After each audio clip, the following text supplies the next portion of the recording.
Giacomo's. Sal, he's the man. Giacomo's Italian Market. We had him on the podcast. We're doing a pop-up together. I don't know if I've met anyone who as real as Sal. He hugs me every time I see him. I love Sal. And you know what else I love about him? His food. His food is fantastic. It's an Italian market right over there on College Hill. He's got sausages. He's got his own soda now. There's pasta, there's the rice balls. There is so much stuff over there that is just unique and special. And then you got the menu. The breakfast sandwich I was lucky enough to have, that's killer. The sausage sandwich is killer. The sausage itself is killer. The cheesesteak is killer. Giacomo's is such a unique thing to this area, and I'm so happy it's like 10 minutes from the studio. But Giacomo's, man, they are on... 700 Cattell Street in Easton, College Hill, and you can go to giacomositalianmarket.com. I cannot wait to do more things with him. I'm selling his sausage sandwich called the G-Spot. We're doing that on our pop-ups. So that is Giacomo's Italian Market. Please go check them out. Love them to death. They are a new sponsor, and thank you so much for sponsoring the show. Mindleaf CBD. I'm a lot calmer with this read. You know why? Because I'm using these products from Mindleaf.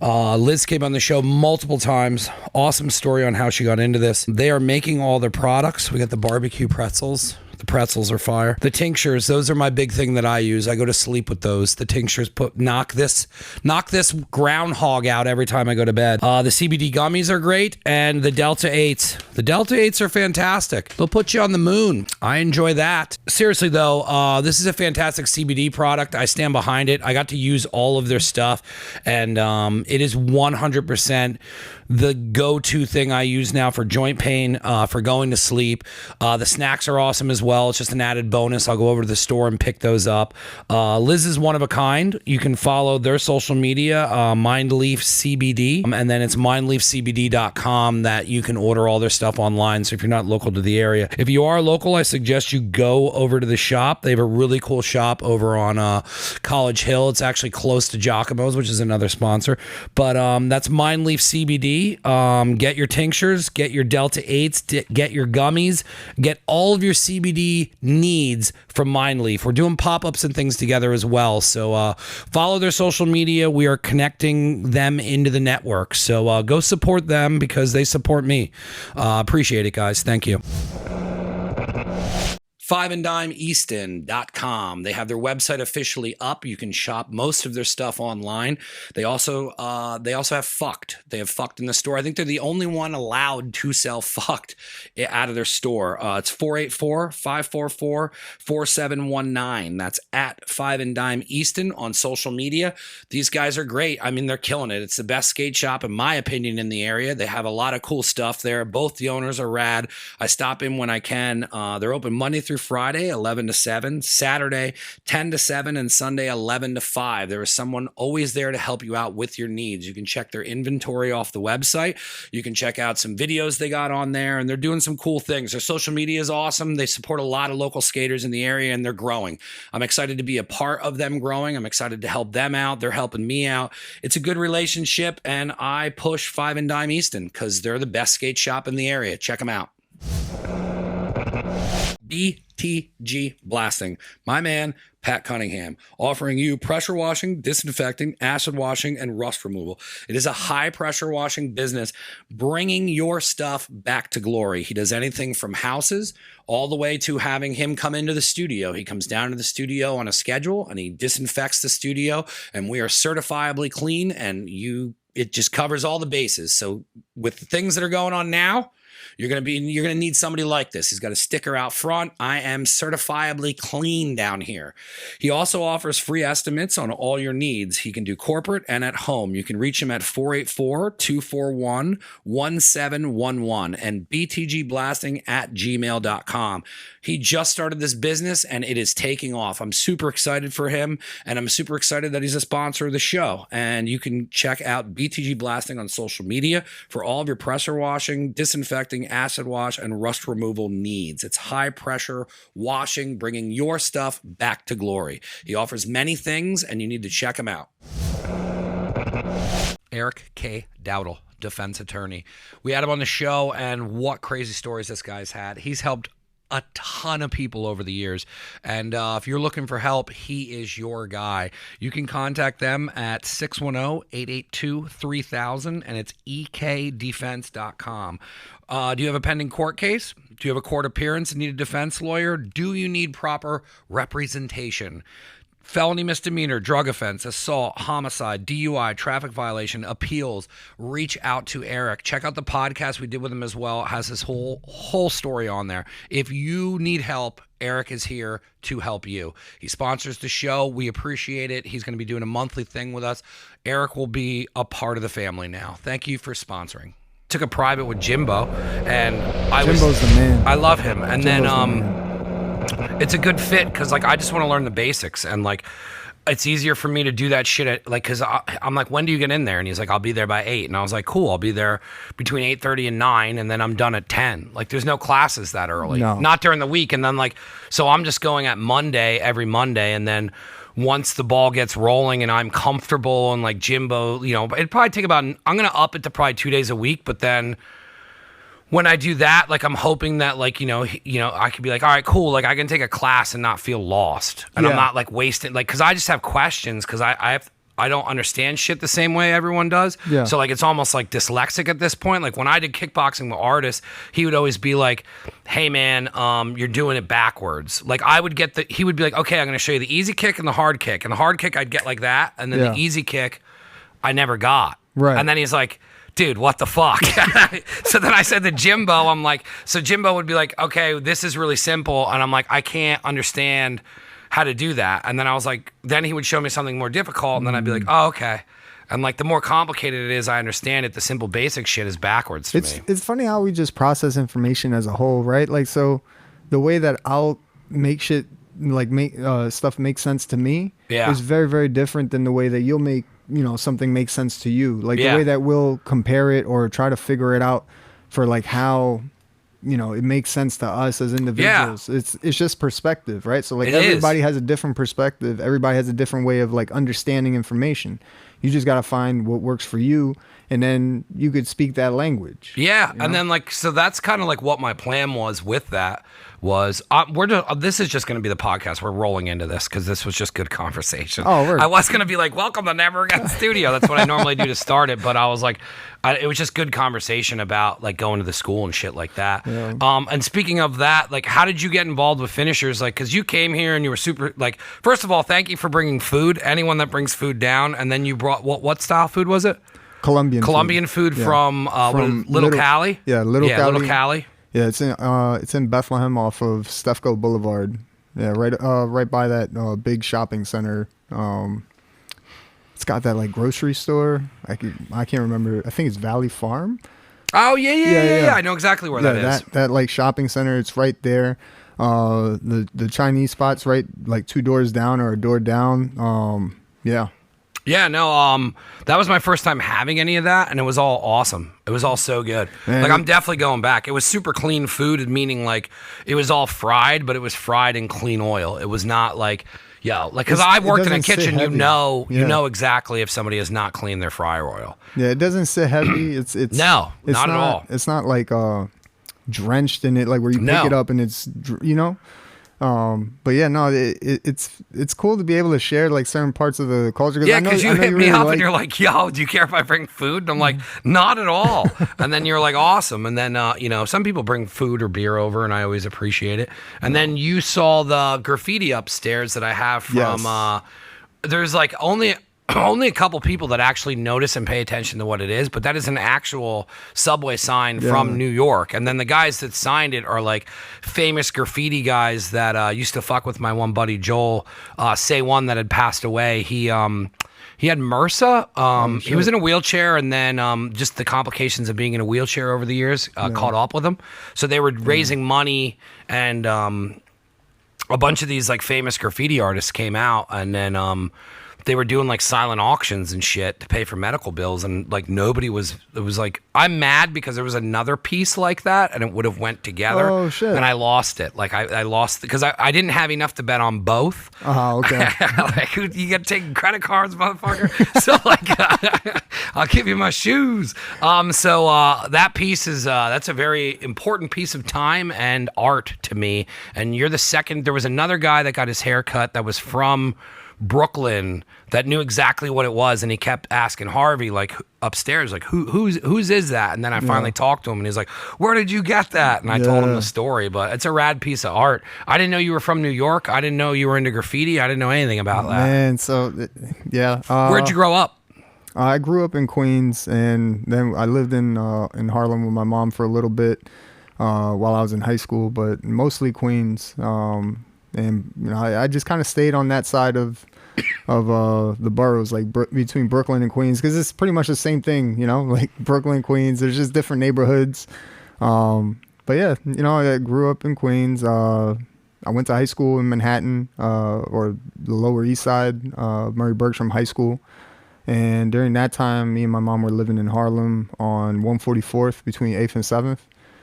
It's about like 10 blocks away from the Rucker. I don't know if do you know what the Rucker is? No. It's like this famous street park where for street basketball. Ball. Yeah. They did the N1 in there, and there was who was that Pee Wee guy who used to run all the games there. I forget his name. He was always on TV.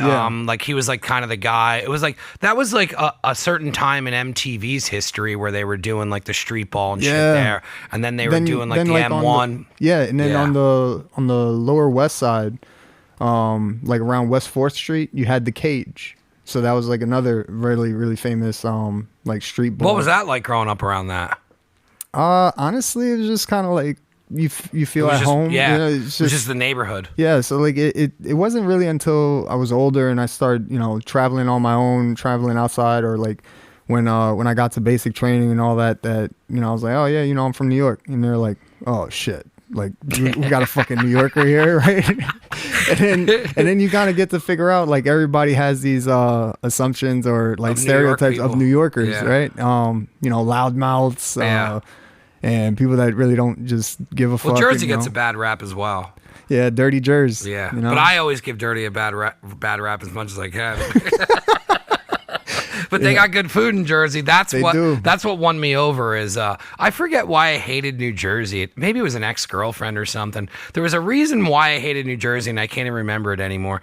And then a friend of mine took me to New Jersey to work with him the one day and took me to food spots. And then I was like, all right, I don't hate you that much anymore, like, Jersey. I didn't really ever hate New Jersey. We just kind of always clowned and trashed on them, right? Like talk maybe that's shit. why it was too. But because like I have my uncles and my cousins that live in Jersey, you know. So growing up, like I was always going over there to like for family occasions or whatnot, and then going over to like Hackensack and all that because they have a lot of Colombian food places over there. So we would, you know, get together as a family, go grab some food, and then bring it back to the house, and then sit down and break bread. Is it hard for you to find good Colombian food around here? Like that you're used to from the city? Because like you were going to bring something your wife was going to make, and then she was like, absolutely not. Yeah. We have to have that specific sausage. But that shows so much about your culture where you know it has to be that way. I'm not going to go to Wegmans and get Italian sausage to make it. So is it hard for you? Like, can you find New York stuff around here, or are you so out of New York that you're just kind of like into the mold of what is around here? I'm kind of like in a in-between stage, I guess. So like my wife's Argentinian, so she wanted like I was asking her to make a choripan for you, and then she was like, no, we don't have the right meat, so I'm not gonna fuck this up with some regular bullshit, right? Yeah. And then there's a specific, like it's not even just in New York. It has to come from a specific place in Queens that her and her family have always been going to for That's years. So awesome. You know, so maybe next time, right? But as far as like the food goes, I'll go to the place in Queens she's talking about. Like that's what I want to start getting into is like doing little trips like that. Yeah, and then as far as like food goes out here, I didn't even find a Colombian place until maybe a year and a half or maybe 2 years of being here, right? So we moved here in like mid or like summer of 2016. And then it wasn't until like maybe 2018 that I found the Colombian place. That's so crazy. And it wasn't even until like maybe 2 years ago that Denise, my wife, that she found like a group of Argentinians that are from around here. Like she just kind of happened to bump into them. I think it was maybe last year that they just happened to bump into each other and they overheard each other speaking Spanish.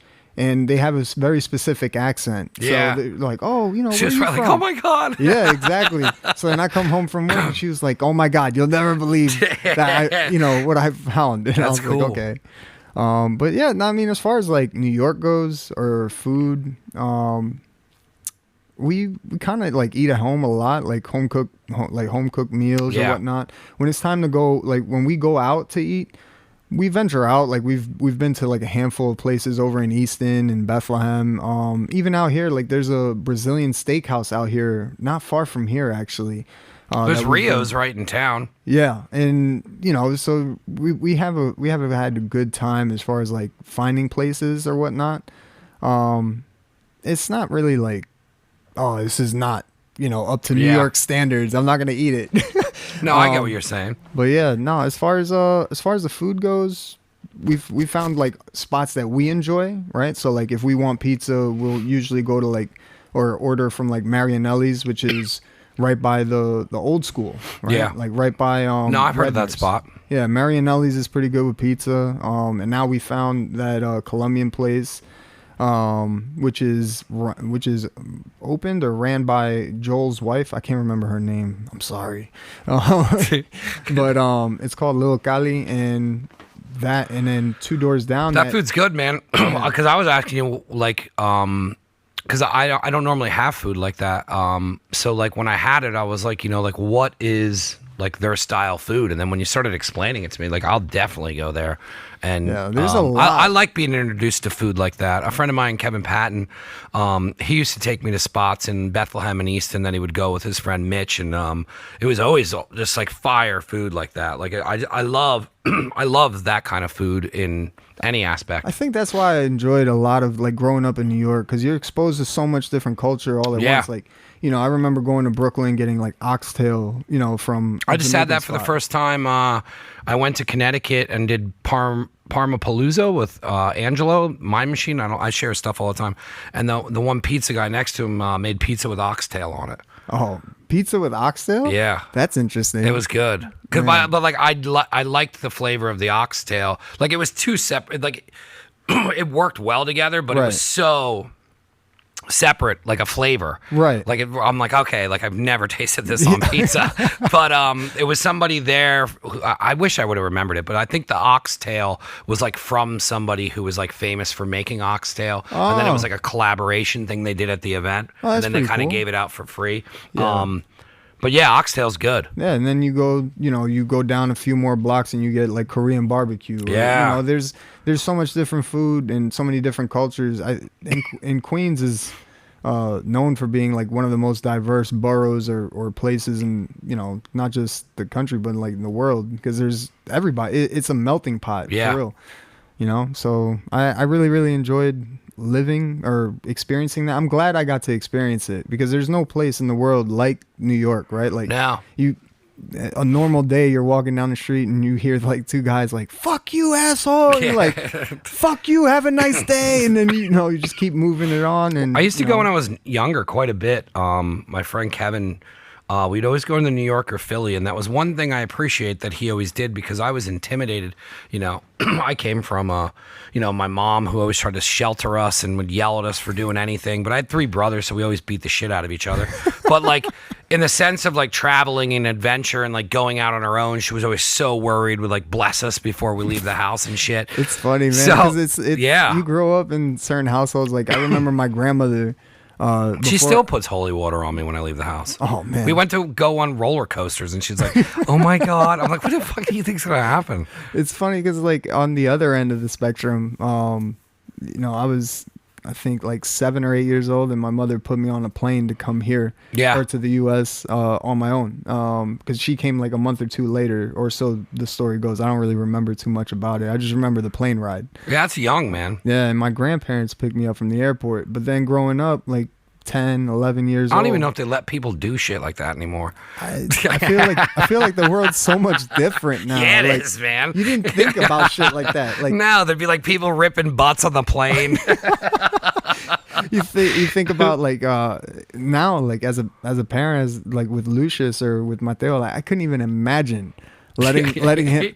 I couldn't even imagine letting Lucius go on a bike ride in our nice, like, quiet neighborhood. Yeah. For 2 mile or like a mile down the road, but I was taking the train all over the city by myself when I was like 12. It's a different way of growing up. Yeah. But that was the point I was getting at is like I appreciated him doing that because it really broke free a lot of boundaries I had on food at the time. You know, like this little town, it's starting to get very multicultural now, but back in the day it wasn't. And then like I would be exposed into different, you know, like that's how I learned different food is by going into the city for a cheesesteak. And then he'd be like, yo, let's go over here. And, you know, even the last time, he still does it to this day. The last time we went there, he took me to some Russian place. And I'm like, what's this? And he's like, oh, well, it's Russian food. And I'm like, what? And then he's like, get this, this, and this. And I'm like, dude, how did you find out about that? But that was always Kevin. And to this day, we still, that's how I was introduced to Angelo, and he always is introducing me to food. And then he opened a ramen shop, and then that was my first experience getting into ramen. And then every time I go down there, he's got, you know, he's now making all these different foods, and he's like getting into this and that. But that's cool that you grew up like that, man. And then the fact that you brought it here to share with me, when I bit into the one that had, the sweet sauce in it or whatever. Oh, the guava. Yeah, dude, that thing was so good. Yeah, that was a empanada with cheese and guava. Yeah. And, to be honest, I could eat like 5 of those. Yeah, I've always had like the traditional empanadas with like either beef or that's pork, what Rice and Beans has up here. Cheese, right? My grandmother would put potatoes with, you know, whatever mixture of meats inside the empanadas. But I think it was like a weekend or two ago, where Bryant introduced me into an empanada made of guava, and I'd never had one like that before, and I was like, oh, all right, this is awesome. Yeah. But then I went in there today and I saw guava. I was like, oh man, he's got to try this. This is awesome. When did you start making your transition into martial arts? So as a kid, I'd always wanted to, like, it kind of always caught my eye a little bit, but I didn't have the mindset of like doing something completely different than what everybody else around me was doing, you know, like growing up in the neighborhood, you know, just kind of trying to stay with the crowd instead of like doing my own thing. But as I got older, especially like once I joined the army, I had a couple of buddies that had trained jiu-jitsu before, and we would have to do like this really, really diluted version of jiu-jitsu, which is called combatives. And, you know, it just kind of, I was like, oh man, this is awesome. Like I always loved doing it, but it was always bad timing, right? Like I never made the time to actually start training. Like it was always just either bad location or didn't have the money for it, or the priorities weren't there. So it always caught my attention. I always wanted to do it. I just never got started. But then when we were getting ready to move here, from my last assignment two assignments ago to where I got stationed in Bethlehem, when I told my wife, I was like, listen, when we move here, I want to start training. Like I've put this off long enough. I really, really want to start. And she fully supported it, because at the time I was finishing up my bachelor's degree. And so she was like, you know, whenever you're done or whenever you feel ready, you know, go knock yourself out, right? And then it's cool, because for that Christmas of December of 2016, she had gotten me a 1-month membership to 10th Planet Bethlehem. And so I was like, oh shit, this is awesome. She gave me the boxing gloves, you know, everything. That's dope. So like 1 month unlimited membership. And then from there, I was just hooked. Like I couldn't stop. Like I had actually set up for leave for January. So on my 2 weeks of leave, where I was just on, like I didn't have to go into work at all, I was in the school training in the morning and in the evening, and I was hooked instantly. And since then I've just been training as much as I can, just trying to balance out my work schedule and everything else. But man, they have something special there. I don't think you walk into many places that have like the kind of atmosphere that they have or that they've created, and by they I mean Zach and JM. You know, yeah. Yeah. I started rubbing elbows with them. I mean, we talked about it when before we were started, and like how I got introduced to them, and then watching them grow into what they are now. What's it been like for you on your journey? Like, what's your journey been like being in Finishers, and what do you plan on accomplishing there, and like what's your goals? Because I mean, I bring different people on from the school, and it seems that everybody who comes a part of the school, from Renee to George, to Thor and everybody else I've had on, is everybody starts out with the idea of jiu-jitsu, and then everybody has their own journey that they go on into their life, and then this like thing that they, it's like a seed that Zach and JM start planting, and then the person grows into their own specific journey, and everybody at the school has had different ones. And then after I interviewed a couple of you guys, I started telling Zach how interesting it was, because everybody had a story in the Finishers family. And then I was like, yo, like I want to keep doing these podcasts, because everybody that I interview everyone has a different story. So what has yours been inside that school and going along with the growth of it? Because how long have you been there? Like, where were they at when you first got involved? So when I moved to the area, they were still at that place by Jimmy John's. Jimmy John's, that's where I first started talking to him, because I was working at the cheesesteak place down the street. Right, and I'd walked in, and because it was so small back then. You couldn't. The windows were fogged up. Yes, and then as soon as you got in there, that was where you took your shoes off, and then there was one stool to the right, and you couldn't. If somebody else was sitting down, you just had to stand there or get out of the way of the door. Yeah, and there wasn't. There's belts everywhere. I don't think there was a front office in that one. It was in the back. It was in the back. Yeah.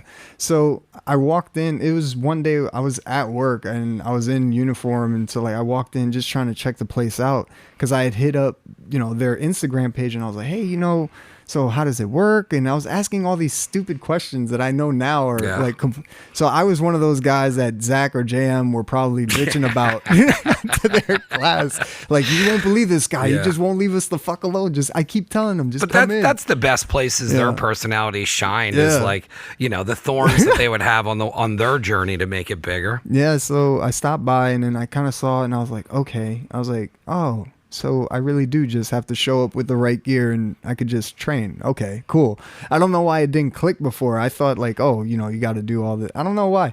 Well, it is intimidating. It took me years. I mean, making excuses on time and then actually doing it. And then I was uncomfortable for a while. And then I met so many of you guys to the point where I'd be stupid not to go, because I knew everyone in the school. So but when I first started going, a crowd and class atmosphere is very intimidating to me. It's not like that to some people, but I will say that when you get in there, it does put all that to rest. All of the schools had the same vibe and still do. It just is it now is a bigger version of it. Right. And then there's people that were taught how to act to, you know what I mean? Like, like the people that are in charge, like they're now treating it how you were treated back then. So it's interesting to see how comfortable you actually get once you're in there. And like, I kind of always make that a point to bring that up, because if there's anybody who's intimidated about going to the school, like once you're there, you're completely like, there's so many people that just like, even when I was in there for a private, like they're like, hey, what's up, man? How are you? Yeah. Hey, what's up? Like everyone's like, really nice to each other. It's not even a school, really. I don't feel like it's a school. I feel like it's more of a community. It is. Right? Because you got a lot of different people from a lot of different backgrounds that all come together. There's so many different people. Yeah. Like hearing Josh's story. Yeah. Like I hit him up afterwards, and I was like, oh man, that was dope. I like, whatever. Because me and him have talked before. Because I knew he had served before, and then I didn't know. Yeah, so I always just was interested in him because his Instagram was always so wild. Oh, how insane is it now? He's just obsessed with frogs. To put that dedication into that many frog posts, and then there was somebody brought in a frog post. It was like it said something where it's like a seagull with like a frog in its mouth. Oh yeah, and I said, Zach's like, who the hell brought that in? I was like, it's probably Josh's fucking weird frog shit. It's funny, like me and him go back and forth usually in the mornings, and then I'm just like, dude, what's up with this fucking frog shit? And he was just like, bro, you gotta know. But he don't give a fuck. No, but he's a great dude. He's awesome. But it's funny, like you said, how like you kind of as you progress, you figure out how to talk and treat the ones that are just coming in. But you can always like, I feel like even a blue belt can spot the brand new guy that's just showed up for it. Like, hey, are you new here? Oh, okay, here, come here. Let me help you out. But there's this sense of like not hoarding information or hoarding like how to do better. Everybody's so willing to share and help each other grow, and I think that's something very, very unique. Because I think I've been spoiled. Like I haven't really had to go, or I haven't started training somewhere else that's shitty and then coming over here. But I've heard the stories, and I've heard people that started training at this place that like, no, you can't wear that kind of gear here. You got to wear this gear or whatever else. And then you have Zach and Jam like, dude, I don't give a fuck. Just come in and train, And I think that's really dope. Yeah. No, they definitely, I mean, you said it earlier, they definitely have something special over there. Yeah. I texted both of them the other day because, I took 2 privates, and that was like my first time spending a little bit of time in the new facility. And I texted both of them. I was like, yo, like this thing's just running. Like it's running on its own. And it's like, and I said to JM, I'm like, dude, like that shows how much hard work went into that. Like there's a door guy and like people signing up. And then like, I said to Zach, I'm like, some guy came in, he's like, hey, I'm here for the classes. And I'm like, I'm getting a private. Kickboxing classes are started already. There's people in the back using the gym. Then there's people signing up. And then I'm like, then there's people getting ready for jiu-jitsu class. And I'm like, dude, this place, it's a facility. Yeah. And I think what's a testament to that is how fast they were set up to start classes or roles when they moved into yeah.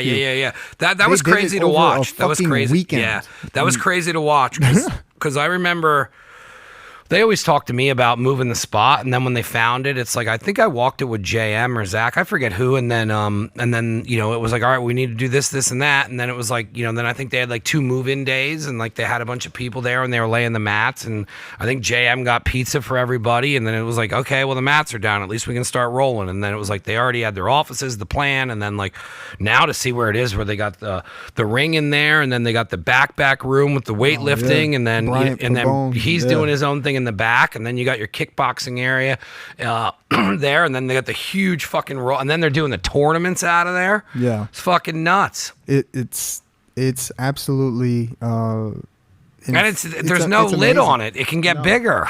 So like this, the potential for growth and the potential for like what they want to do and where they want to go to from here is limitless. Right? Like there is no cap as to how far or where they take it to next. I feel right. Like you have Bryant in the back, who's they gave him this opportunity. He's carving his own out back there too. Exactly. So like now that's gonna grow into whatever it becomes, and that's got unlimited potential. And then with the MMA program now, from what it was to where it is now that we have Zach Makovsky, Ricky Nuno, dedicating, those guys are great. It's really, really amazing. And then the jiu-jitsu, like where like a white belt or a brand new person coming in has no idea how much they've got it made. Like you have people that are now brown belts or black belts that are contributing and teaching classes, where now Zach and JM aren't teaching every single day or every single class. You have Zach that's teaching the advanced kids class, I think every day or every other or 3 days a week, I think it is. But you have Sid teaching the beginners kids, and that's awesome because Sid was once in that class. Yeah. So like the growth of it all, and to see it kind of come full circle, it's pretty cool. What have you been doing to cut your own out in it? Because I know you're like doing the podcast with Bryant in the back and whatnot, but you have your other projects and stuff going on. How have you used this as an avenue to kind of shape where you want to be as a person? Man, I think just being at the school and seeing all these things kind of come to fruition for a lot of people that we had talked about it, or they had mentioned it in passing or whatever else, or kind of seeing them put in that work towards where they're at now, has kind of motivated me just to, double down on myself and double down on some of the ideas that I've had, right? Like as far as like building my own brand, called the One Warrior, you know, with why don't you get into that a little bit more and like kind of break down what you want to do with that? I know it's early in the stages of what you want to do, but like what's your overall idea with it? So, especially over the pandemic, like where things were kind of like everybody was really negative or whatever else, or not everybody, but things were just 90% of the world, right? Everybody's losing their minds. The other 10%, I think we're allowed to keep working.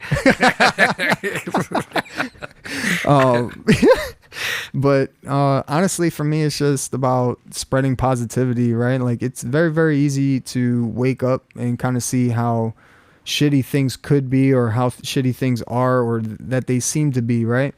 But it's hard to wake up and find, you know, that silver lining in anything and everything around you. And then once you start to do that, it becomes a little bit easier. You kind of start to see, you know, the glass half full in a sense, right?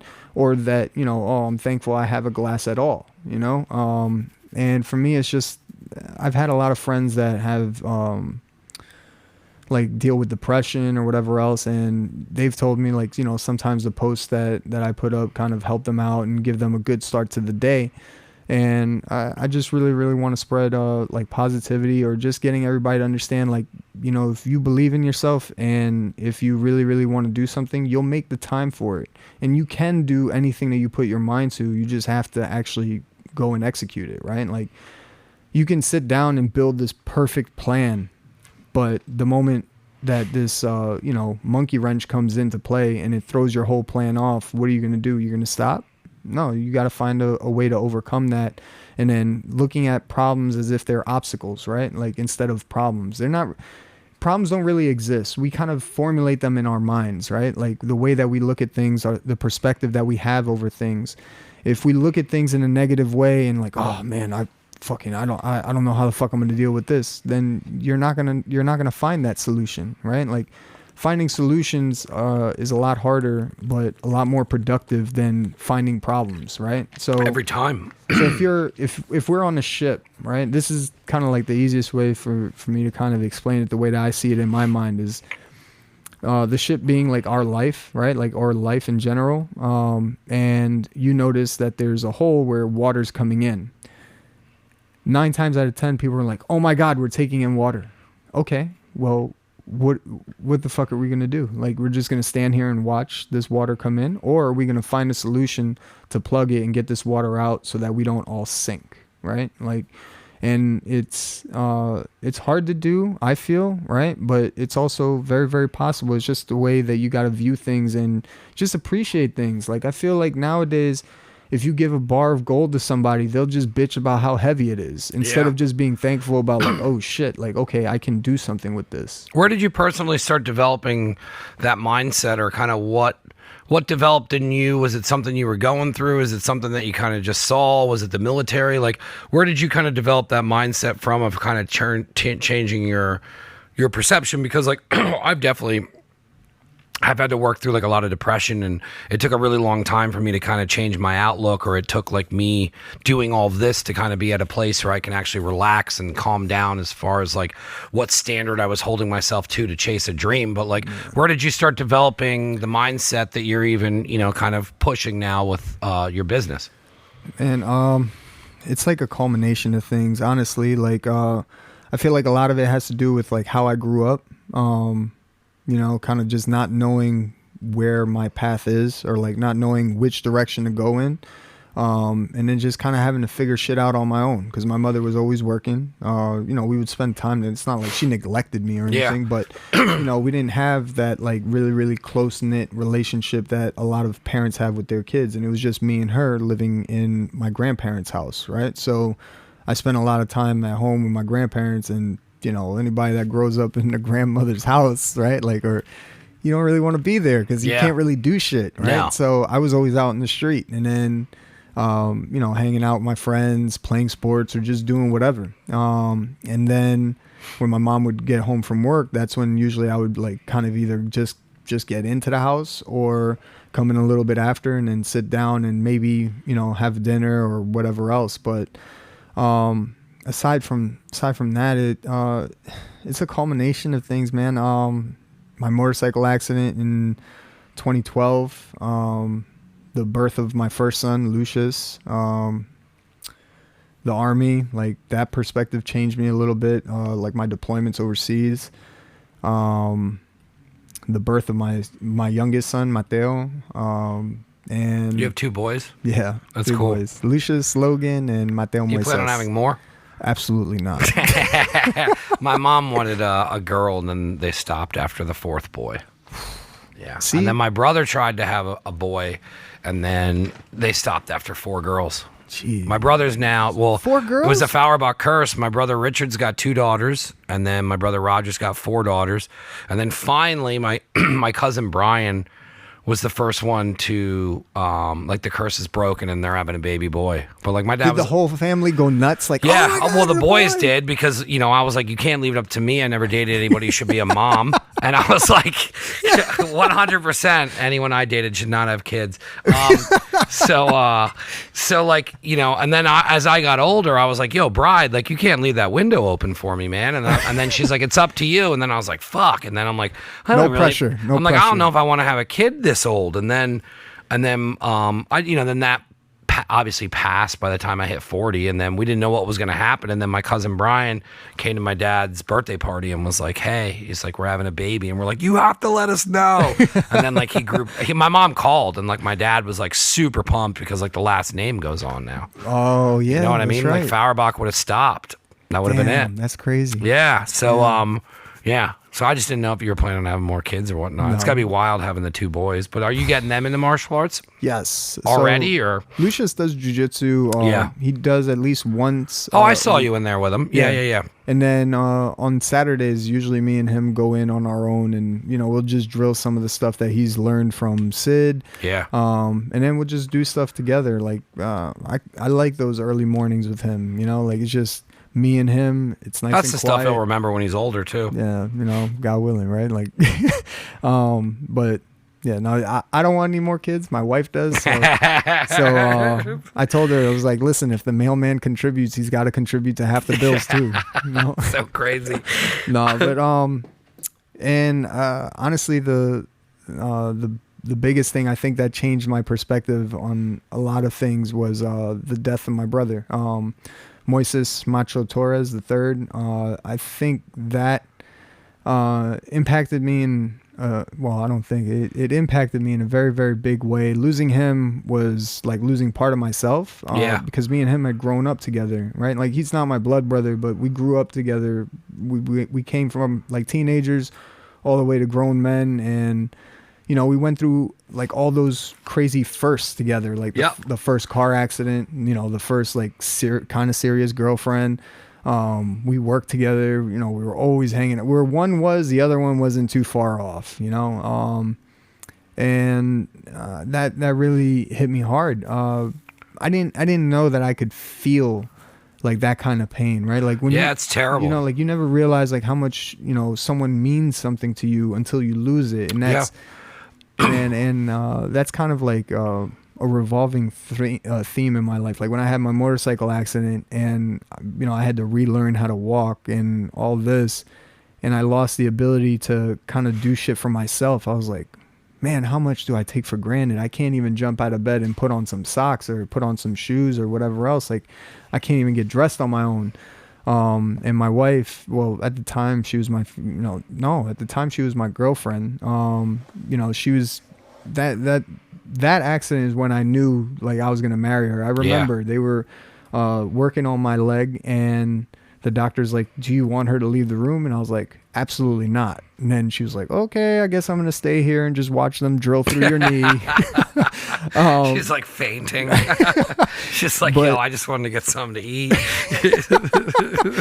But I never forget this moment. There's a lot of moments throughout that entire period of being in the hospital, like, on morphine and all this, where I don't remember conversations. I don't remember people coming in. She does, because she's like, you told me we were having 3 kids, motherfucker. I got it signed on contract.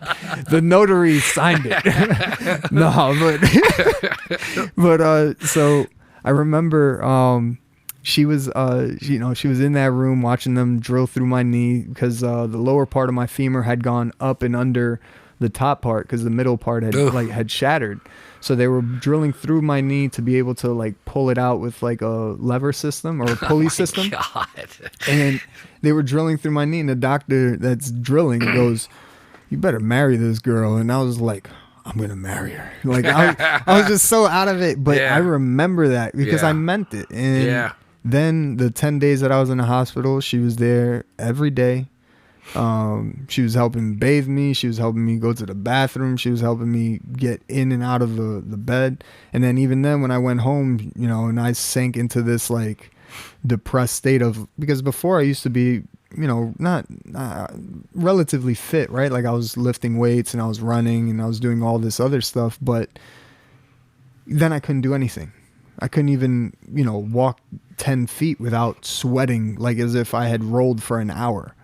And you know, when you have to depend on other people to do things that normally you wish like, or you remember being able to do on your own, it sucks. It's completely different. But I remember then I was like, I'm gonna marry this girl, because like how many times in life do you get to see how everybody's there for the party, right? Like, so say you have this really, really awesome mansion party, right? Like something like NWA and that mansion party back in the 90s, right?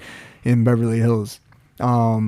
You have this banging ass party, right? Everybody shows up. People that you've never even fucking seen show up, right? How many people are there to help you clean up though? No one.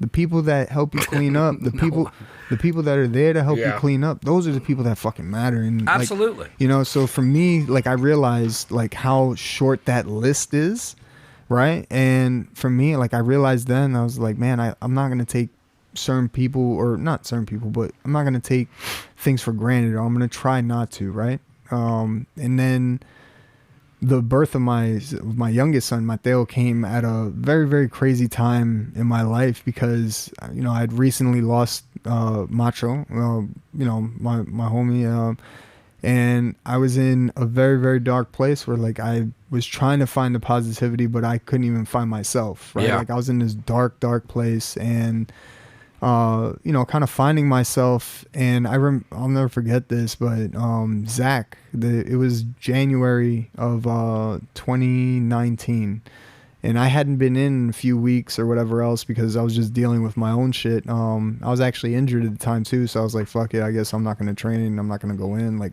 I can't really do anything right now. And then he hit me up, he's like, hey man, where you been, like how you been, or whatever else. And then I was like, yeah, you know, blah, blah. And then he was like, come in, man, like come back. So then like he got me to come back, and that was kind of like a pivotal moment for me, right? And then my youngest son was born a few months later in April. Funny story, not to rant too much, but the boys have the same birthday. That's crazy. 6 years apart. That's so nuts. Yeah, love those boys. That's so fucking crazy. Yeah, and then a year later, pandemic hits, right? Like then you have like JM opening the door to school, and you have that picture of like, this is what jiu-jitsu looks like. I love that picture because it's JM and it's our school to a T, right? Yeah. Like with everything. But as far as like my journey or like goals for the school, or not for the school, but like where I see myself going down, I'm aspiring to fight MMA, working towards that, training, you know, just getting the mat time in, right? Trying to compete as much as I can in jiu-jitsu, just trying to find different things to get into. And as far as long-term goals, what do you want to do with your, what is it, One Warrior? Honestly, I haven't figured out everything yet. I know that I want to build it as a brand. Like, is it something that you want to take kind of what you were just talking about and then just kind of help people that are going through similar things like that? Yeah. But then kind of like use jiu-jitsu or any way that you can to start developing a way that you can kind of help others that are going through similar things, and then use your story to kind of show them that there is possibilities of changing your mindset by overcoming. And then if you just kind of stick to something, you kind of can become yourself. Yes to everything you just said. No, to add on to that, just to kind of like trying to do my best to just make people realize, like, try and do your best to live a healthy lifestyle, right? No extreme, nothing to any extreme I feel is beneficial or good to anybody, right? Except for jujitsu and martial arts, then train as much as you want. Yeah. But in the other senses, like trying to change the perspective of what people have of themselves, right? Like I asked somebody the other day, like, do you think you're a warrior? And they're like, no, I don't do martial arts. I don't train. I'm not a fighter. I'm not. And I'm like, why do you have to be those things to be a warrior? Like, you're going through life and life throws all these different curveballs at you and you're still overcoming them and you're pushing through and you're dealing with all these things in the world of 2021, where the fucking world's on fire and everybody's like, oh, this is fine. This is good.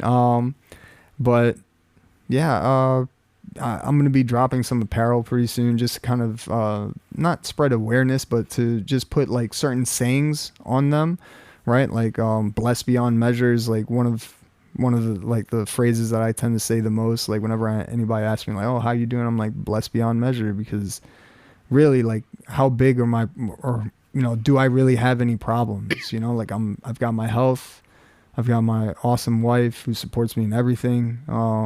I've got my two boys that are healthy, and I'm able to train. I'm able to do things like the podcast with Bryant and Quentin, right? Primal Warrior podcast. That'll be a good starting point, though, for, just to give you insight from how I see things, is that, what you're trying to do with your mission statement with, branding your thing is you're already doing it. Like, you know what I mean? Like, you're already helping people. You probably help a bunch of people at the school. You probably help your wife and your kids. And then, you're already doing that. I mean, by you coming on here and just being honest and open about what you went through and everything is like, you're already helping people by just talking about it. And then, like, that's kind of how I started doing everything, is where you just start kind of being a better person, because, like, you start overcoming some things and then you just start having an actual grasp on reality, and then you just start looking at like when I lost too many friends, the way I look at things is different. And like a therapist told me that once, where they're like, your perception of life and time and all that is totally different because you lost these 4 or 5 people that were like, you had all these traumatic events. So how you look at time is different than how somebody who hasn't lost anything looks at time. So it's like when you have that perspective and you're already living that life. So now you just have to package it with a logo and brand it, and then now you just have to figure out ways to get your message out there. But the first time I ran into you, and it's advice somebody gave me, where you were like, I don't know, when I'm going to do this, and it's like, you're never going to be ready to do it, and you're already living it as a person, which is like the most unique thing that, there's people that can say they want to do what you're doing, but they haven't been through what you were doing. So you're trying to brand a self-image, but it's raw and real because you're being yourself. So one, you already have that, which most people don't, because you're just being yourself. And then now all you have to do is just kind of create a concept to get your word out there. But you've already done that by coming on here today. You've already done that by working with Quentin, because Quentin's a very unique like the team you have around you with Bryant and Quentin, those are, I know Bryant from his podcast with JM, and he's a very special person. And Quentin, I know from working just over the years with video and knowing him from the school. I remember the first time I saw him, he was like shy and wouldn't even look at anyone. And now he's like fucking dropping embeddeds for fucking, you know what I mean? So like you teaming up with the three of them, like your journey is just beginning doing that. So I just want you to not look at this as if you haven't already started, because you started the moment when your friend passed. And, it was my best friend had passed. And I was standing over there behind that couch when I got the call. And I dumped a bottle of gin out because I had already been through that battle, and I didn't want to go down that road again. And then like I just had this moment where I was like, hey man, like you just have to deal with life. Like you can't let this crush you, and you can't be this depressed person and be lost and fucked up. And that did happen, but I was conscious of the fact that like I couldn't let it consume me. I think and then that's when you the part get and when you were explaining these moments that have made what you're trying to explain, you were all self-aware, and in every moment you were self-aware, being on the plane when you were fucking 6, and you were self-aware when you were in the military, and you were self-aware when you were in your your accident. You were self-aware when your friend passed away. And then now, because you're so self-aware, in those moments, you've taken the tools to get past them, and now you're sharing them with other people. And I think that's like a very unique, special thing that only individuals who are mature enough to realize what they're going through, that like there's people who try and like motivate people and try and help people, and then there's people who've been through some shit and changed their life, and I feel like you're in that category. So I think what you're doing with your project is fucking awesome. It's why I wanted to bring you on here. Thank you. Just, I've met you 3 times and I was like, there's something special with him. And then I usually tell Zach or JM. My mother told me I'm a very special person too. Yeah. So like, you know, I usually say to Zach, like, hey, I'm bringing this person on. And then he gives me a little insight on, you know, kind of like his relationship with that. But I think it's, you know, I think you're doing awesome. And I think the amount of shit that you've been through, most people would fold up. And I think it's cool hearing that you want to do more. And I'm excited to see like where the podcast is going. So like, what's the idea of the podcast? So me and Bryant had talked about this. Like maybe you always talk about doing a podcast 6 months before you actually do a podcast. Maybe I would say even maybe a year ago, right? Like I remember like there was this one time where we had just finished the workout, and I was like, I can't remember if he brought it. I think he brought it up, and he was like, yeah, you know, it would be dope if like we could just have a conversation, because you guys probably already have conversations. Yeah. That's how Zach's Corner kind of formed. Yeah, so we have these really, really great conversations after working out or after training, and then I couldn't let it go. Like I just kept thinking about it or whatever else, and then there was this one day, I would say like maybe a month or so ago, where I just called Quentin and I was like, hey man, I was like, what do you think of this idea of like me and Bryant, we work out, and then after that we do a podcast. Like we just sit down in the gym and we just talk. And he was like, I love that idea. He's like, that's fucking awesome. He was like, I was like, could it work? Like, does this work? And he was like, yeah. He's like, yeah, we could figure this shit out. And all right. I was like, all right, let me call you back. So then I hang up the phone and I call Brian. I'm like, yo, you remember that fucking idea that we talked about like however long ago about doing this podcast? I was like, bro, Quentin's on board. Do you want to do this? He's like, yeah, fuck it, let's go. Yeah. And then so then after that, we just started brainstorming about different things of like how we wanted to do it or whatever else. And then I remember that first one, we got there a little bit earlier, and then we kind of worked things out like, okay, so we're going to do this, and then we're going to do that, and then we're going to set up over here, and we'll just talk there. And it's funny, like even though, so we just finished recording episode 5 on Monday. We record early morning on Mondays, and then we've had a little buffer space because we got the holidays coming up. So we want to be able to still, put content out or whatnot. Gotta stay ahead. Yeah. So gotta stay ahead. We're doing our best there. So far, so good, right? Like knock on wood.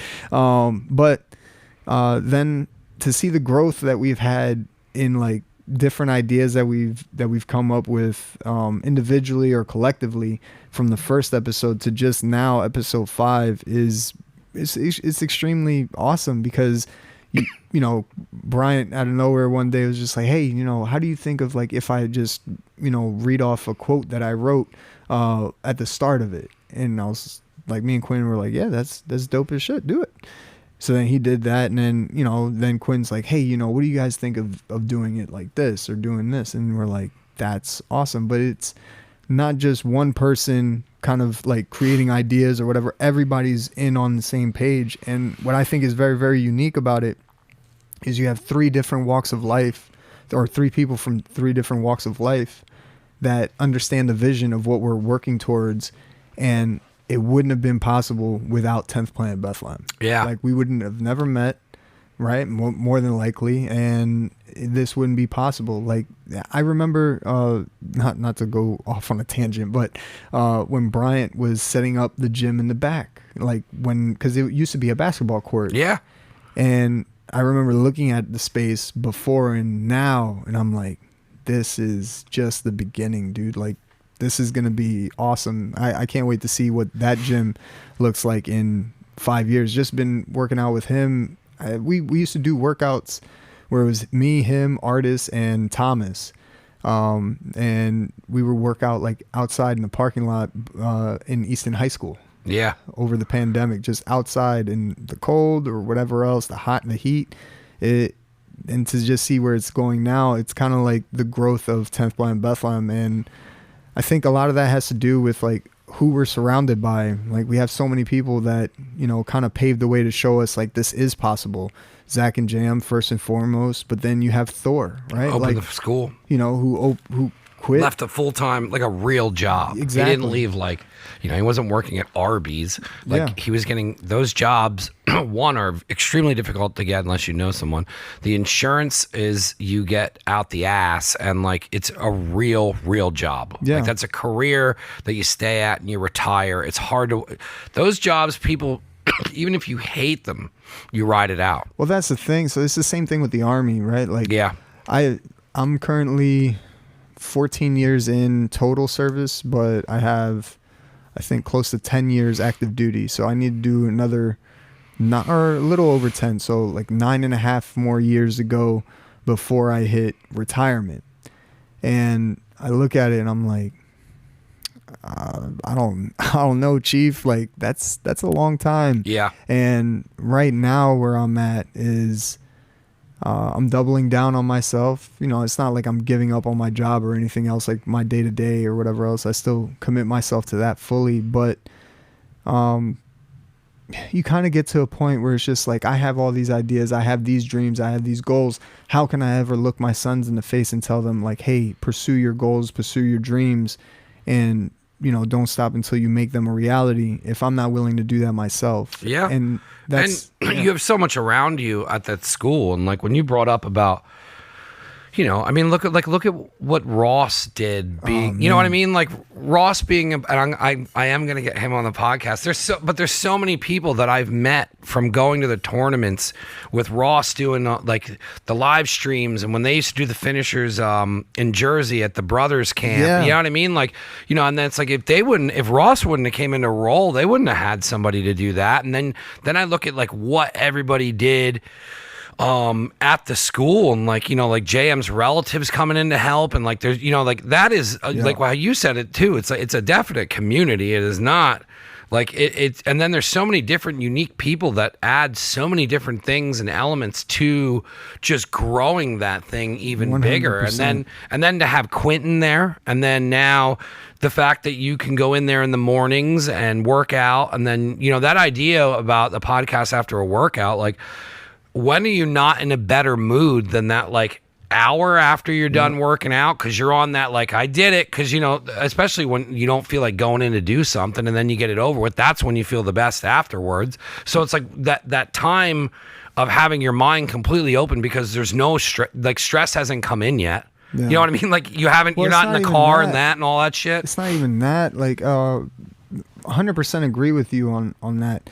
For me, personally, like my mind's clear, like it's not foggy. Yeah. I'm not like being bombarded with like, oh shit, being bombarded with like 10 different things that I've got to do for the day, or a few different things that are on my mind, or they're not stressing me out but are bothering me. Like they're in the back of your mind, and you're like fuck, or like, I don't know, you have a interaction with somebody that kind of pisses you off or whatever else, but then you go and you work out and you kind of see the problem, or not, you see the issue in a different light, or you're able to kind of see things clearer for whether it's, you know, a business idea, or whether it's for, you know, a project that you got coming up, or even if it's just, you know, how to approach a relationship that you're having, you know, communication issues. Like, all right, well, you know, what if I do this? Like maybe it gives I'm you, like, the asshole, space and you know? time to think. Yeah, exactly. So like I kind of feel like those conversations that me and Bryant are having on this podcast,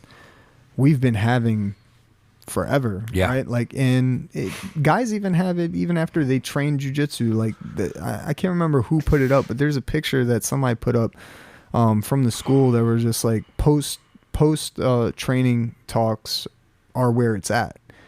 And that's kind of where you kind of, you're in this like state where you can, you know, create, or you kind of think of, you know, a move, or you can think of different things freely, where, you know, when you're facing that issue, or when you're facing it. That's why I love hiking and running. And like, I used to get real big into cardio, and a lot of my creating was spent in that time when you get your first couple miles in, where like out, you know, after you put the time in and you're like, all right, cool. Like, this is gonna suck, and then like, you know, you get going. Even if you like doing it, there's always like that first couple of humps where you're like, all right, well, is this a mile yet? And then when you get to like, you know, I used to do 8 miles a day, and it's like when you get to 3 or 4 miles, you'd be free because all the stress, all the bullshit, and now it's like that's gone because you're still running. And you got to still roll one foot in front of the other. And then that's like a lot of times when I would, you know, my parents didn't know what I was talking about, but I'd come home and I'd be like, I think I'm going to do this t-shirt thing. And they'd be like, okay, you still got to go to work. And then now it's cool because like I call my mom and I'm like, I did this and I did that and I did this and I did that. And she's like, that's awesome. And like, she's just happy I'm not miserable working for somebody else. And, you know, being like, you know, like that's all she ever wanted was for me to be happy. And then now that I'm finally here, like I see all this growth and potential, and it's like it's my choice if it wants to go any further because I'm totally fine with where it's at now. It's like I get by. This is what I do for a living. It's like I showed you. You were the first one to see the new studio plans. That's so like awesome. You know, when we move, and hopefully the guy.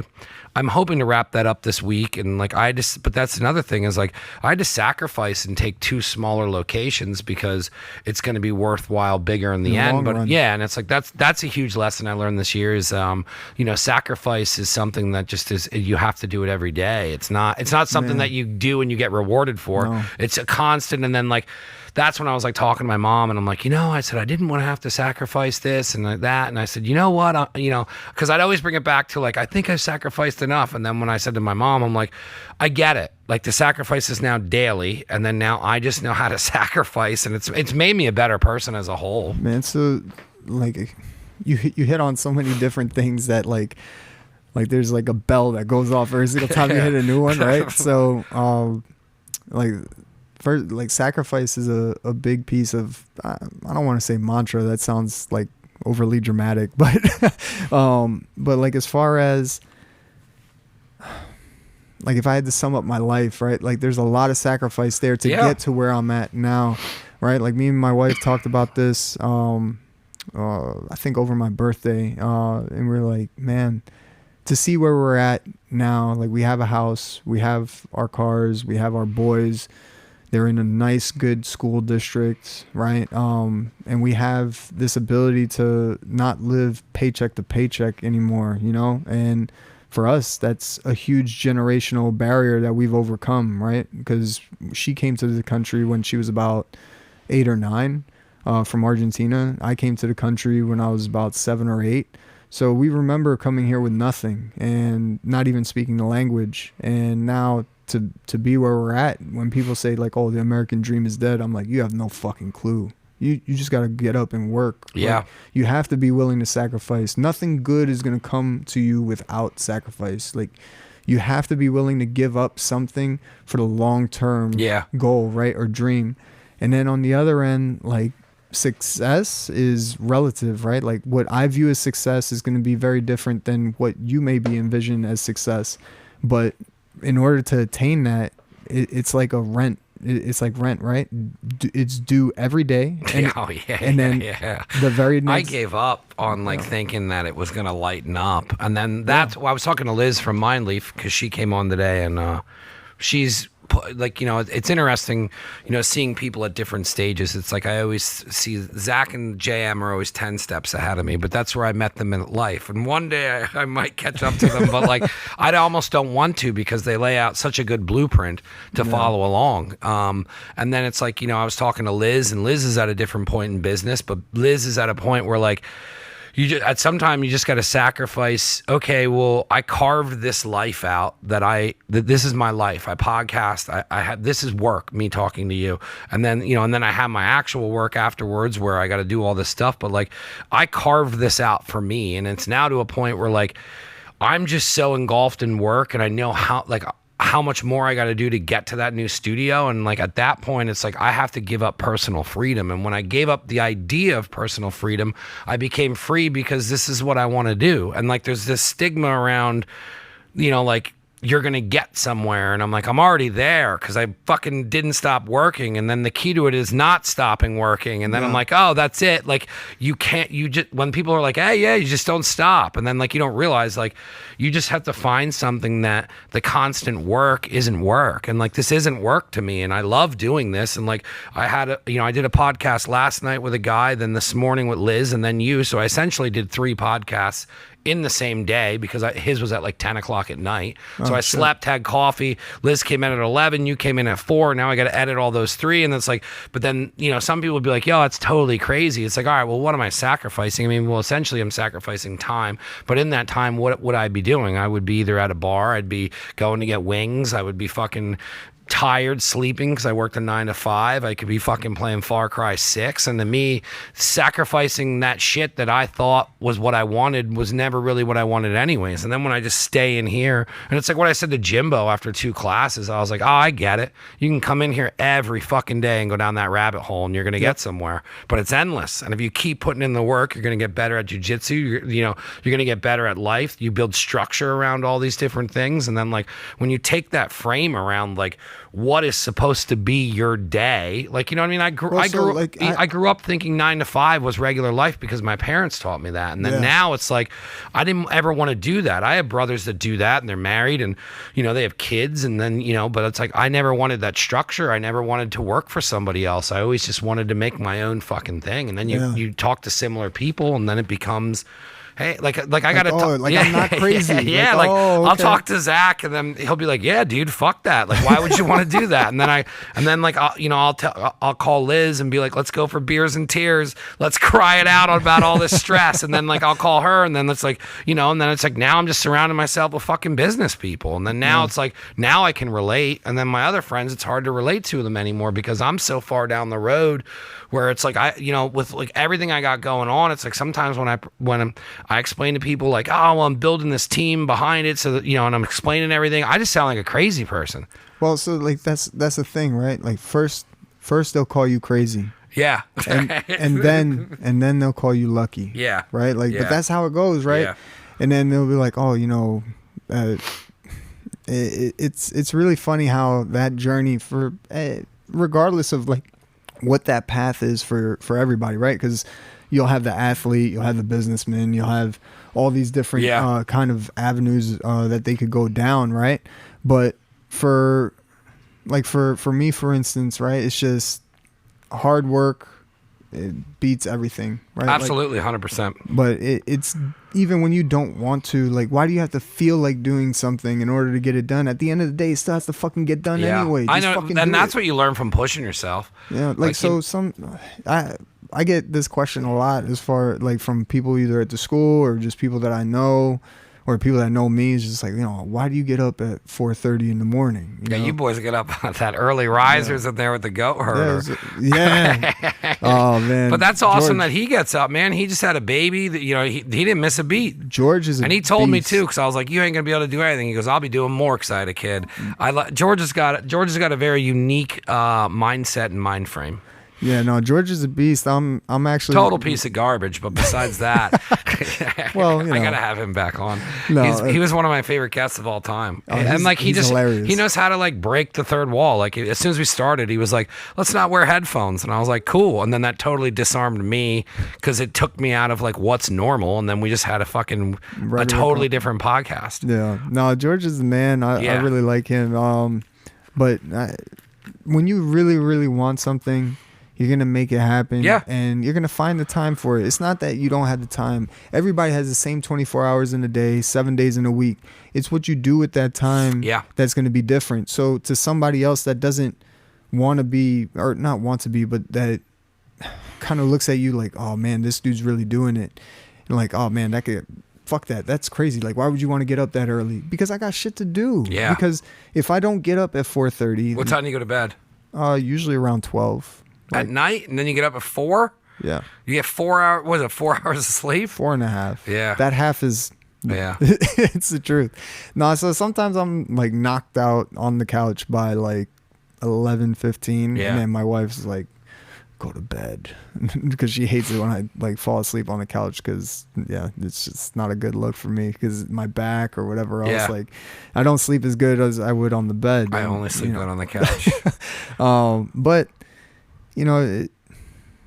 I have certain things that I want to accomplish that I owe to my sons, I owe to my wife, I owe to my mother that brought me to this country with nothing, and I owe it to those that believe in me to, to keep going day by day, inch by inch, right? And like I told Zach the other day, I was like, this is my time now. Like I'm not like I'm always kind of like very awkward when it comes to like compliments or whatever else, or like I hate them. I don't know how to I don't know how to react. Like no. I feel like Will Ferrell with like, what do I do with my hands, right? But I'm at a point where like I not confident in myself or necessarily, right? But I believe in myself and I believe that I can achieve this, right? Because I didn't come this far to only come here, right? Like there's a certain place, there's a certain point that I want to be, not just for me, but for those that depend on me as well. But mostly just to show that, it doesn't matter like how you grew up or if you're third or fifth generation born American, or if you're not, or, if you're rich or poor, you can do whatever it is that you want to do. You just got to put your mind to it and just go and stay consistent. Consistency will kill complacency 100%. But people tend to sacrifice the long-term goal or the long-term dreams and riches or whatever it is that they want for that short-term comfort, right? Like that immediate comfort. Everybody wants it now. You know why I smashed all the furniture down here. Yeah, like everybody has like a smartphone or whatever else. And so like you can go online, you can instantly get whatever it is that you're looking for or whatever else. And people think like, oh, I could just go to a month's worth of advanced classes and I'll be a black belt, right? Like, no, that's not how this shit works, fool. Like, but I think that's a big thing that I just kind of don't vibe with. Like you gotta be willing to be in the trenches, and stay in the trenches for as long as you need to, and just understand that it's a journey. It's not a race. Like, who are you racing? Like all it should be is just trying to be better than who you were yesterday. Really? Like that's how I kind of feel about it. No, it's 100% the truth. There was a lot you touched in on, and I want to wrap it up just because I'll talk to you afterwards, but I want to have both you guys back on. And I just think you're doing so much cool stuff, and I think you're just kind of starting to come out and, like start showing yourself and putting your ideas together. And I think 100% of what you're doing is 100% you.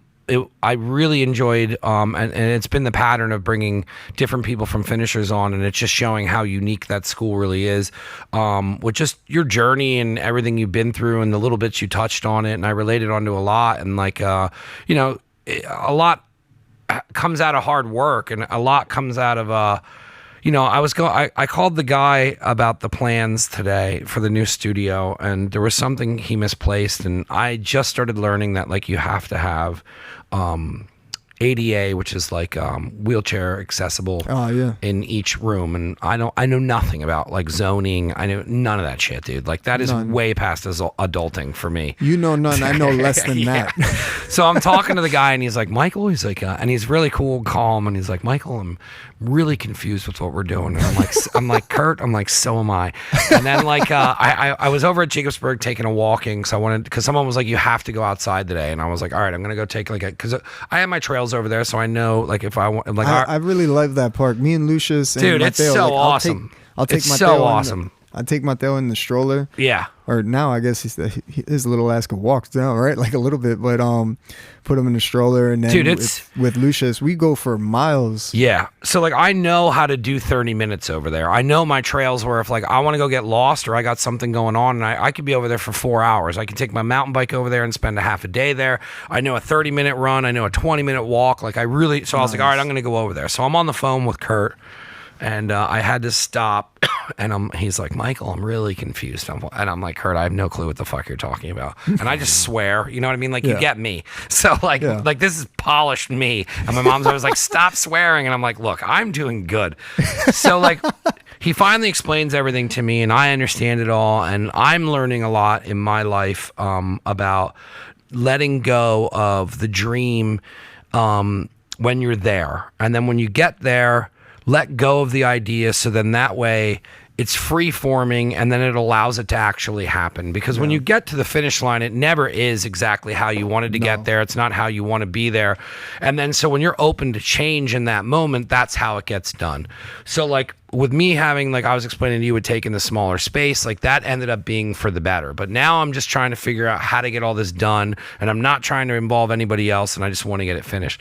So we get through the whole thing, and Kurt's laughing, and I'm like, thanks, man. And I go, I am so sorry that was like a total pain in the ass. And he's like, Mike, it's all right. And I go, Kurt, I'm not a smart person. I said, I'm just a guy who's at the table because he worked hard his entire life. And he laughed, but he laughed in a way that he knew it was true. And I'm totally okay with being honest about that. Like, I shouldn't be at this table, but I put myself at that table because I busted my fucking ass for 12 fucking years. I quit drinking for fucking 9 of them, and it's like I changed my entire life. I found this business through fucking a t-shirt company, and then I fucking turned it into a podcast, and now it's like I'm opening all these different things and working on these businesses and selling ammunition and starting businesses with other business owners, and it's all because I fucking worked. And I got off the phone and I was like, isn't that a 100% truth statement? Where I was like, Kurt, you're just talking to somebody who worked really fucking hard and shouldn't be at the table. And he was just laughing his ass off. But and you're not even at the table. You built your own table. Yes, yeah. Fuck the table. I don't want a seat at someone else's table. I don't, because then if I'm having a seat at someone else's table, that means that space was available for me this whole time. You've been seeing me go through all this bullshit, but you didn't want to give me an opportunity. No. Fuck your table. I want my own table. Yeah, I mean, and it's the truth. And like, that's kind of what I was saying to him. I was like, look, man, like, I don't know why I'm on the phone with you talking about zoning, but I am. So like, it was a cool moment. No, and that's awesome, because then you can even have that moment for yourself where you can kind of go back those 12 years that you're talking about. And then I've been having a lot of cool moments. I said on Liz's podcast, I said, a couple people stopped me and they're like, yo, man, I love what you're fucking doing. And used to be people would say, hey, what are you doing?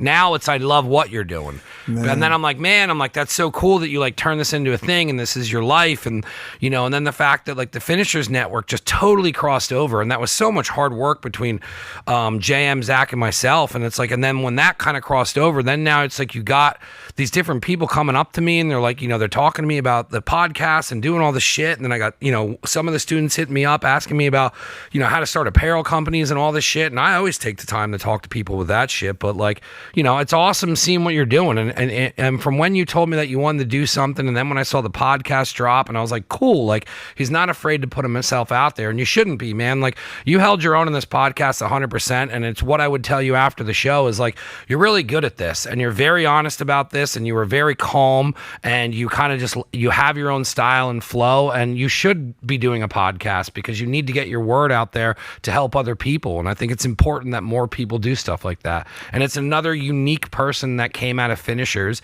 and I think it's awesome that you came on. I want to bring you back on with Brian because it'd be dope to have the two of you on, and we could even maybe time it where the two of you do like you work out and then you come here, and then you could double dip where you guys get an episode of your show and I'll be sitting in on it, but then it's also an episode of my show that you guys are sitting in on. Yeah, that'd be cool. Dope. But I want to give you a second because we won't ever stop talking.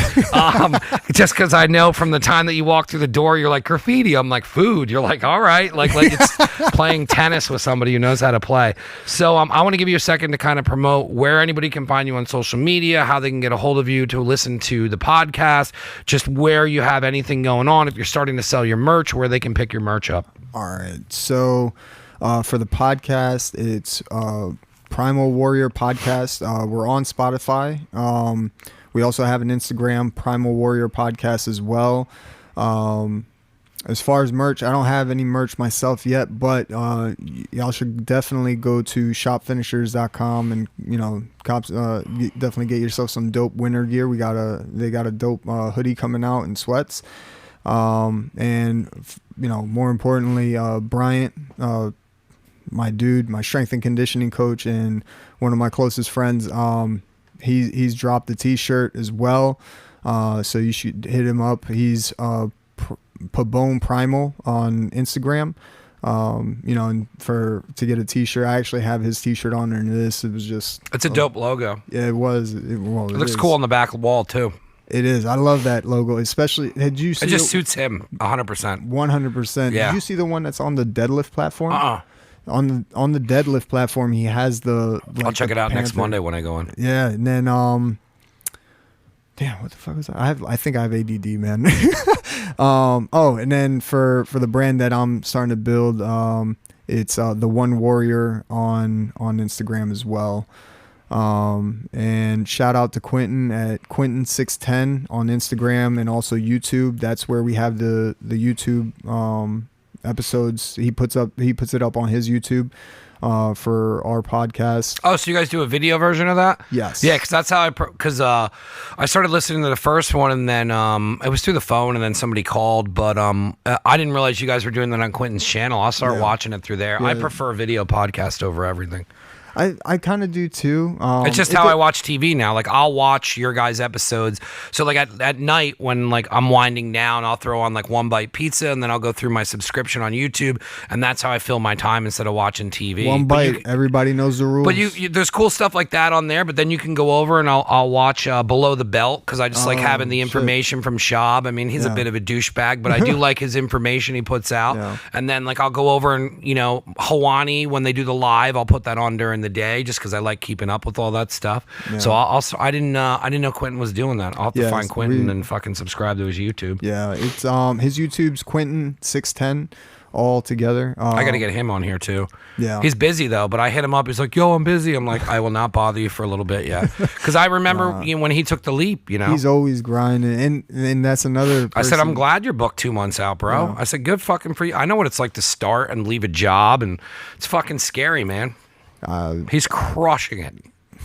Light years ahead of like seeing people like him, like Mike Henniger, Zach, JM, Thor. Oh yeah, Henniger was on here too. All these different people where I'm like, man, I can do this, like, especially with the support that I have. You have too many examples of people accomplishing so much, doing so many different things. That's one of the major things that I think like pumps the school. Is there's so many unique people doing, and everyone's always accomplishing things. Yeah. And if they can't do it by themselves, they're getting help from other people in the school to finish it out. Well, that's the thing. It's not about. It's like what we said earlier. It's not about hoarding that information for themselves. It's like, oh shit, you're working on this? Hey man, like this is what I found, whatever else. It'll save you a lot of time with this, or save you that headache or whatnot. But yeah. Cool.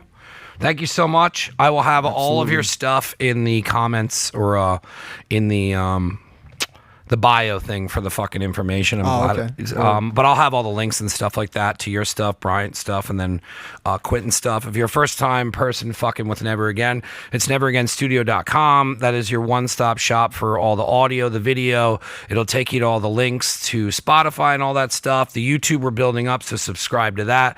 All the apparel will be on there. I have new apparel coming in on October. What's today? I think it's the 20th. Yeah. Next week, I should have, I'm hoping I get them in by the end of the week, but I don't know. They're busy up at Axelrad. So sometimes I get ghosted and then things just show up here. So I will have, we're going to have Studio Kitchen sweatshirts. So it's going to be the hamburger logo, and then I'm going to have a Never Again sewn in on the tag. I only got 50 of them. I'm not doing a pre-order. It's the sizes I bought. You get. If you sleep on it, you will not get one. It's not something I'm just saying to do a sales pitch. If you fuck around, you're not going to get a sweatshirt, and then you're going to be like, dude, I really wanted a hamburger sweatshirt, but I did nothing at all to get one. Awesome. That's how you don't get stuff, people. Motherfuckers. That's a fucking fact. It is. So then we also got ammo. Go to nazoammo.com. I know a lot of finisher guys are going to be coming through here, so there is a code for Zach Maslany. If you use Zach's code, Zach gets paid selling ammo. He is a salesperson for Nazo Ammo, and he works with us directly. So if you want ammo and you know Zach, do not contact me. Contact Zach, so Zach gets his piece of the pie. See how that works? Do not contact Keystone. Do not contact Nazo Ammo. Go through Zach Maslany so Zach gets his cut. Pay the man. Pay the man. But we got a bunch of stuff coming up with that, and we're going to be growing that a lot more. There's different rounds that are be coming in. I believe we have 5.56, 223, 9mm up there now. If you don't want it shipped, you can pick up at the school or you can pick up here. We will have pickup days, so contact myself or Mr. Maslany, and we will help you out. That's neveragainstudio.com, nazoammo.com. Thank you so much for coming on, man. Thank you so much for bringing the food. Thank you so much for having me. Of course, dude. Because I think you reached out to me or I reached out to you. I forget who or how it happened, but yeah, man, I knew this was going to be a good podcast. We did 1 hour and 29 minutes, bro. Oh shit, that flew. Yeah, we could have kept going too. But I like longer ones, and when the timer goes off, and sometimes people they have to keep it tight and go. But I knew this one would rip. But I'll let you get back to your kids and whatnot and your life, and you got to get up in 3 hours and work out with George. So thank you so much for Thank you so much. And I can bring George on with you too. We'll get the Bryant one done first. So when you go see him tomorrow or the next time you run into him, ask him about doing it, and then hit me up and we'll just schedule it already for next month. Bet. Thank you, brother. Thank you.